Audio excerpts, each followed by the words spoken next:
Hey, good morning. It's Nafissa here from Living Forward. I wanted to come and talk to everybody today about this whole idea about the cost of living. I've seen a few posts in my feed lately, and of course, I have an opinion on it, so I'm going to come talk about it. And I guess because maybe it's election year in Canada and there's some elections in certain provinces, I've seen it come up where people have posted things about different things on what they cost with the thing with caption or the meme talks about the cost of living being so high. And a lot of those posts are coming from entrepreneurs as well. Now, if that were you, I actually don't know it's you. So I'm not judging anybody because I go through my scroll pretty quickly in the morning when I'm having my cup of coffee. But what actually hit me were the fact that these posts were coming, that I've been seeing them coming through, and I thought, I think I want to talk about this because this is a really juicy, interesting topic, and it says more about what we believe about ourselves and what we believe is possible than the actual truth of the matter. Like I said, beware, some pugs could be running in. I just heard one. So this is actually a belief, because when people say the cost of living is really high, I go, compared to what, right? One of the universal laws is the law of relativity. And that law says nothing is good or bad, big or small, it just is. It's our thinking and what we relate it to that will make it big or small. And so when I hear the expression, the cost of living, to me, that kind of makes living seem like a burden, like this is just something that's hard to do, but life is something that is meant to be savored and enjoyed, and for us to have like just so much joy and fun with it. And that expression just kind of puts like these, ends on it, like that it's really expensive or it's something that's hard to do. But when you actually think about it and you think about like, well, what does that mean? The cost of living, like it's high. Well, compared to what? Compared to what it cost 50 years ago? Or is it compared to, of course, because inflation, things are higher, but we also earn more now. And then you think about, you could be comparing it to what a lot of people compare it to, though, is the income that they make. And when there's comments that are made about the cost of living, that usually comes from a place of wanting someone to do something about it other than ourselves. And so that is actually, in some way, we don't intend to, but it's a way of not taking full responsibility for ourselves. And I'm not going to have a big political discussion here, but the fact is, if we want to subsidize the cost of living, somebody else has to pay for it. Now, whether those beliefs are right or wrong, they all come from a really deep-rooted belief of not enough. In some way or another, when we feel that there's not enough to go around. And so I wanted to talk about this today because we can actually opt out of that. Like it costs what it costs to live, right? I mean, we have to put food on the table, insurance, car, groceries. My own hydro bill for Americans' power bill, like the last little while, has been like the last two of them. One was $1,700 and the other was $1,800. Now, is that big? Is that small? If you're living in a small little apartment or condo, that's probably going to blow your socks off. But I'm running a massive property here. And so it's big compared to what? It's big compared to my last bill. And also when I look at it from a practicality standpoint, we live in an older home, and so it's inefficient. And so there's like the heat's actually in the ceiling. They've got radiant ceiling heat. I don't understand that. We are going to be changing that next year, but it's very inefficient. So a lot of energy just burns off. And so from an environmental standpoint, it's obviously not something I would want to be doing. But even worse, it doesn't actually work, so it's always cold. So if I were to look at that power bill and think, well, that's a lot of money, but a lot compared to what? Well, a lot what I was paying before, and it's a big sum of money to pay for something that's not providing me what I think I'm paying for. But we're getting the lights, the horses' water buckets were heated, so we got what we needed. So really, that's just what it costs to run a farm. It's not big, it's not small, it just is. And so when we can actually start to look at it from that perspective, it just is. I mean, God didn't make this planet on the cheap. He didn't make you on the cheap. And so we want to have more experiences in life, and we want to enjoy really nice things.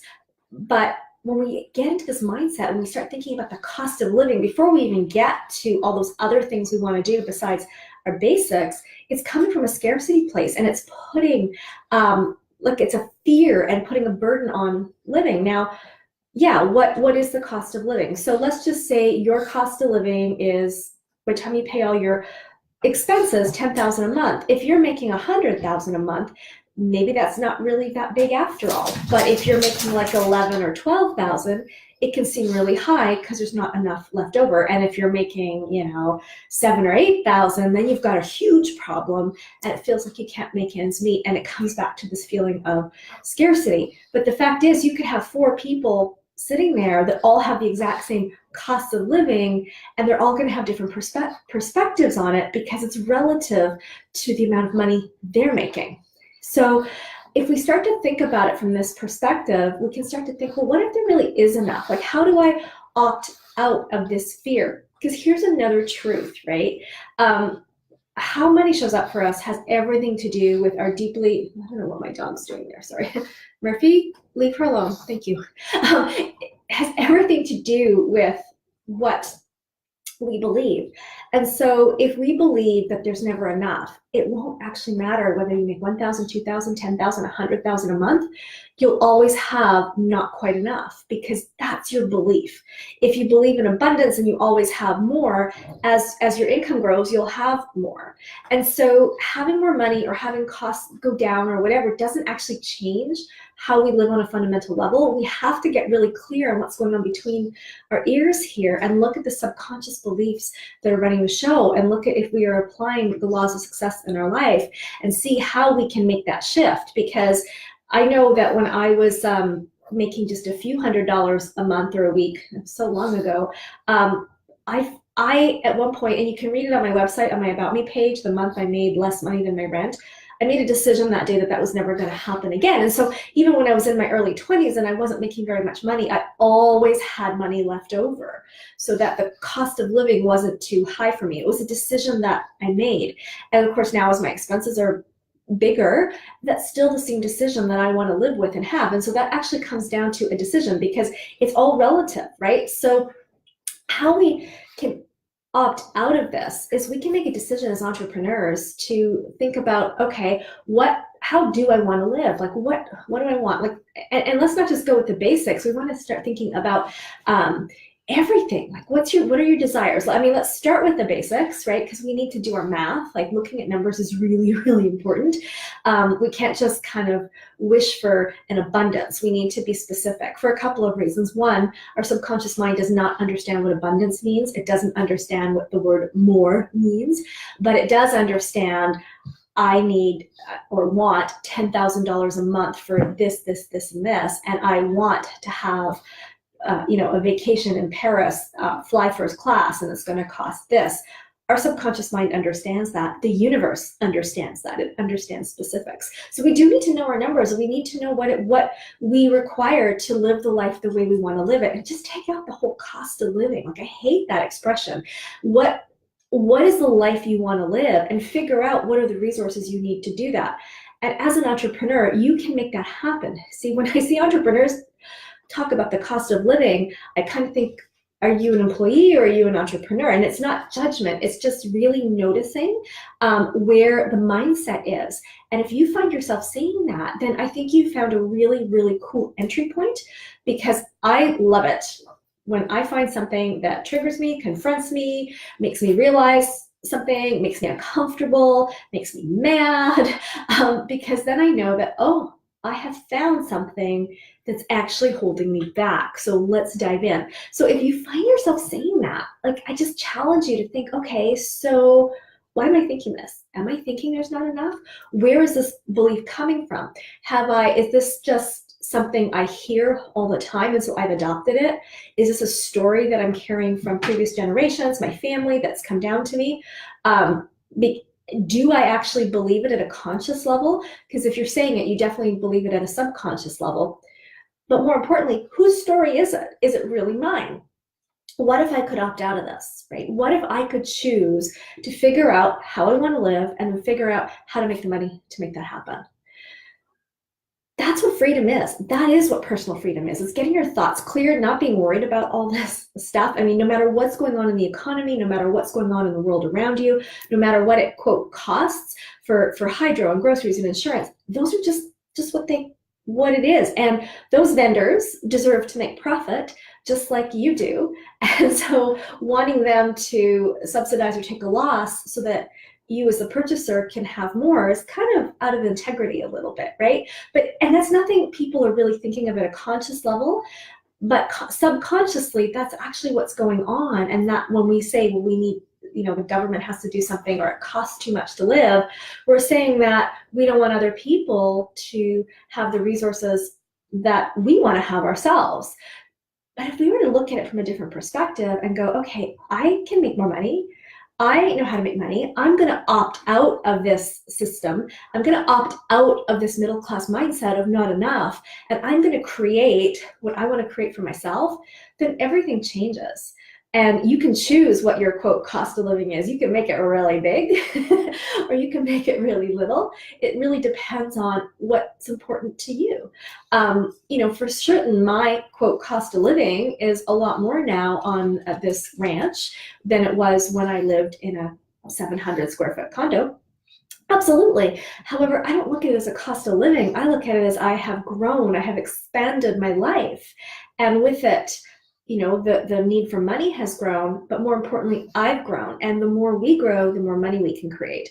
And one of the best ways to do this is, and it sounds like so simple, is to get really comfortable with sales. Now, there's a lot to do on the internal work and a lot of things that my clients have done to really get to this point too, but you can do it as well. And I wanted to just remind you again that I'm hosting a 2-day private retreat, a group VIP day, where I'm going to be helping you master sales from the inside out so that you can really get your thinking straight. You can look at it from all sides. We can examine what those subconscious beliefs are that are actually preventing you, what your conscious fears and beliefs are that are preventing you from moving forward. Of course, we're going to go through a structured sales script. Obviously that's a training, but a script is never going to work if you don't have what's going on in here figured out and if you don't have the support. So this retreat is all about transforming that for you, and we are half full.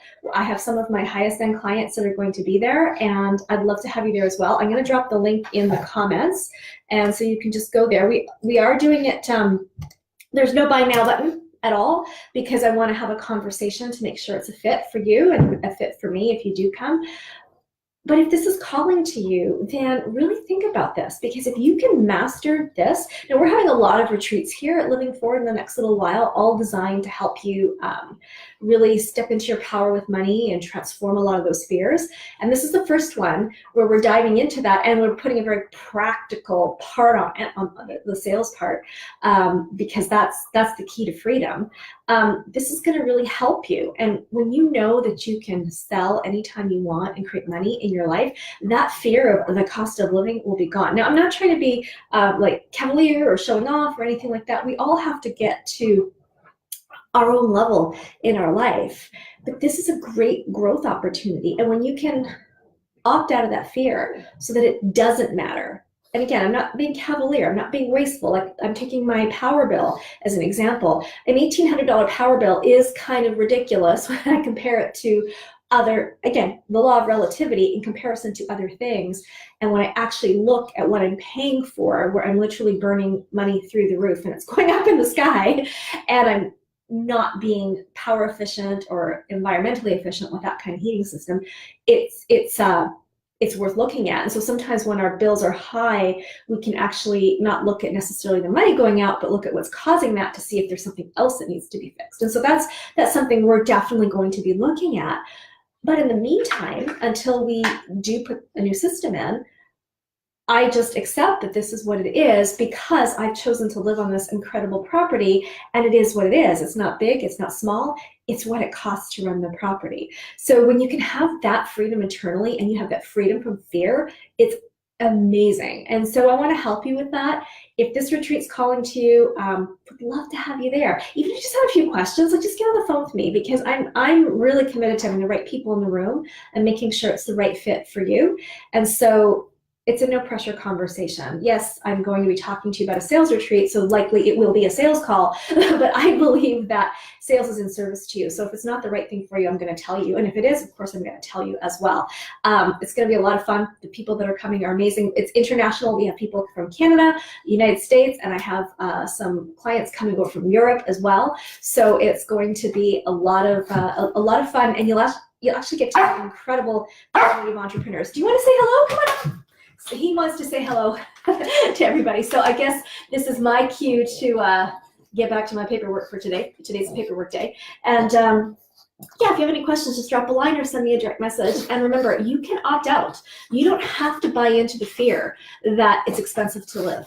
You can choose that you are going to create for yourself whatever you want to create when you want to create it. It's just about getting your math straight, knowing what you need, knowing the skills, and knowing how to get the people in your pipeline, and then making offers to them.